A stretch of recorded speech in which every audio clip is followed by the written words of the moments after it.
Thiruvananthapuram ആറ്റിങ്ങലിലാണ് concession ചോദിച്ച വിദ്യാർത്ഥിയെ സ്വകാര്യ ബസ്സിൽ നിന്ന് ഇറക്കിവിട്ടതായി ഒരു പരാതി ഉയരുന്നത്. ആറ്റിങ്ങൽ ബോയ്സ് ഹയർ സെക്കൻഡറി സ്കൂളിലെ +1 വിദ്യാർത്ഥിനിക്കാണ് ഈ ദുരവസ്ഥ നേരിടേണ്ടി വന്നത്. വിദ്യാഭ്യാസ ബന്ദിനെ തുടർന്ന് വീട്ടിലേക്ക് തിരിച്ചു പോകുമ്പോഴാണ് ST ചോദിച്ചത്. പണം നൽകാത്തതിനെ തുടർന്ന് പെൺകുട്ടിയെ സമീപത്തെ KSRTC ബസ് സ്റ്റാൻഡിൽ ഇറക്കി വിട്ടു എന്നുള്ളതാണ് പരാതി. രാവിലെ സ്കൂളിൽ വന്നു, ST കൊടുത്താണ് വന്നത്.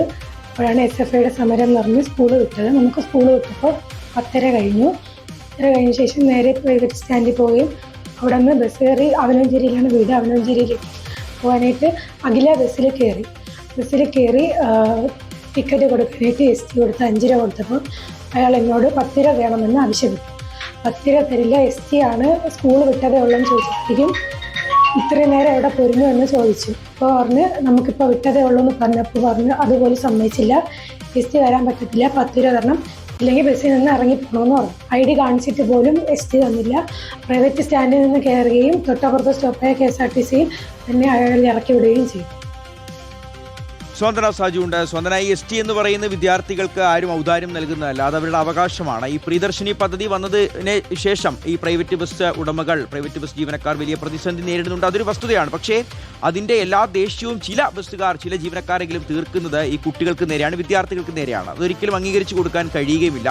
ഇപ്പോൾ വഴിയിലിറക്കി വിട്ടിരിക്കുകയാണ് ഒരു കുട്ടിയെ. ഇതിനെതിരെ എന്ത് നടപടി ഉണ്ടാവും? പ്രത്യേകിച്ച് സ്കൂൾ അധികൃതരോ അല്ലെങ്കിൽ കുട്ടിയോ കുട്ടിയുടെ കുടുംബക്കാരോ ഒക്കെ ഗതാഗത മന്ത്രിക്കോ മുഖ്യമന്ത്രിക്കോ അല്ലെങ്കിൽ DGPക്കോ അല്ലെങ്കിൽ പോലീസിനെങ്കിലും ഒരു പരാതി നൽകാൻ ഉദ്ദേശിക്കുന്നുണ്ടോ? ആറ്റിങ്ങൽ ബോയ്സ് ഹയർ സെക്കൻഡറി സ്കൂളിലെ വിദ്യാർത്ഥിനിക്കാണ്, +1 വിദ്യാർത്ഥിനിക്കാണ് ഇത്തരത്തിൽ ഒരു ദുരനുഭവം ഉണ്ടായിരിക്കുന്നത്.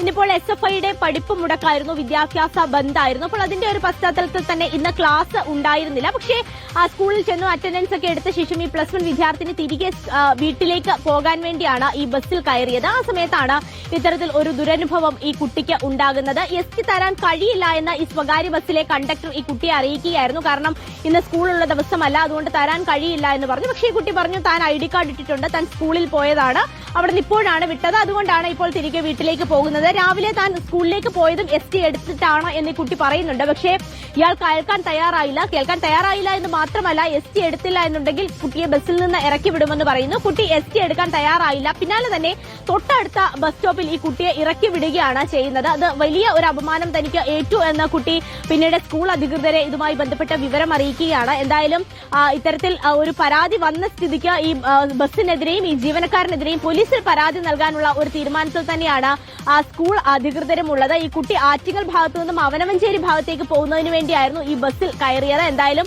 കുട്ടിയെ പാതി വഴിയിലല്ല തൊട്ടടുത്ത സ്റ്റോപ്പിൽ തന്നെ ഇറക്കി വിടുന്ന ഒരു സാഹചര്യമാണ് ഷിയാസ് എന്തായാലും ഉണ്ടായിരിക്കുന്നത്. ഉറപ്പായും പരാതി കൊടുക്കണം എന്നുള്ളത് തന്നെയാണ് ആ കുടുംബത്തോടും ആ സ്കൂൾ അധികാരികളോടും പറയാനുള്ളത്. ഈ അടുത്ത ദിവസങ്ങളിലാണ് MVDയുടെ ഒരു നിർണായകമായ ഒരു തീരുമാനം വരുന്നത്. സ്വകാര്യ ബസ് ഉടമകൾക്കുള്ളൊരു കർശന നിർദ്ദേശമായിരുന്നു അത്. പ്രായപരിധി, ഈ ഇത്തരത്തിലുള്ള കൺസെഷൻ പ്രായപരിധി 27 വയസ്സായി ഉയർത്തിയതും അതോടൊപ്പം 40 കിലോമീറ്റർ ചുറ്റളവിൽ, സ്കൂളിന്റെ 40 കിലോമീറ്റർ ചുറ്റളവ് വരെ അവർക്ക് STക്കുള്ള അർഹതയുണ്ട് എന്നുള്ളതും, വൈകുന്നേരം 6 മണി 7 മണി വരെ വിദ്യാർത്ഥികൾക്ക് ST വാങ്ങിക്കാം, അവർക്കത് കൊടുത്തിരിക്കണം എന്നുള്ള ശക്തമായ നടപടി ഉണ്ടാവും. ഇല്ല എങ്കിൽ അത്തരത്തിൽ കുഞ്ഞുങ്ങൾക്ക് ആ ഒരു ആനുകൂല്യം നൽകിയില്ല എന്നുണ്ടെങ്കിൽ ശക്തമായ നടപടി ഉണ്ടാവും എന്നുള്ളതും MVD സ്വകാര്യ ബസ് ഉടമകളെ അറിയിച്ചതാണ്. അതൊരു ഉത്തരവാദിത്തന്നെ പുറത്തിറക്കിയതുമാണ്. എന്നിട്ടാണ് വീണ്ടും ഇത്തരത്തിലുള്ള നീതി നിഷേധം ആവർത്തിക്കുന്നത്.